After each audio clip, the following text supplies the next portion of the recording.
来关心疾管署有公布今年流感的统计，今年10月份到今流感重症已经有219例，死亡的有34例。这两个数字拢是10年来同期的新高。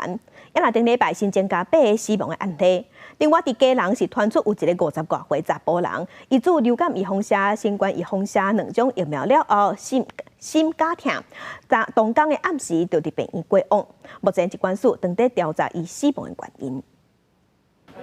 流感继续发挥，疾管署公布今年10月流感并发重症有219例，其中死亡34例，双双各创10年同期新高，而且死亡病例拢无注流感疫苗。特别注意的是，顶礼拜增加8例流感死亡病例，上少年个案是北部40多岁女性，本身有慢性病史，发病了后连续教授1礼拜开始发烧，一窜送医的时阵已经呼吸衰竭，当时伫急诊插管抢救，医院救无倒来。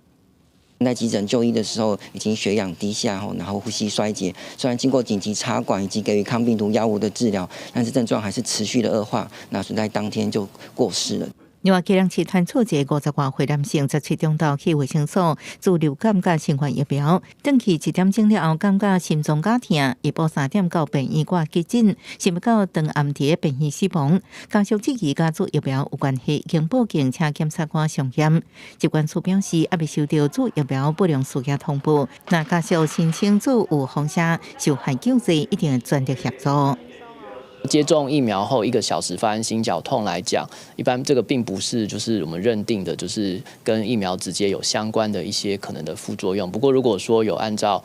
这个基隆当地的这个回报说，可能会讨论是不是进行解剖，比较可以厘清。根据疾管署统计，今年10月，当时做流感甲新冠疫苗死亡通报个案有一例是40多岁基国男性居民，本身有心律不整的病史。做疫苗第5天被发现无生命现象，通报做预防射了后不良事件，由卫生局照定时对家属进行追踪关怀，无申请做预防射受害救济。记者综合报道。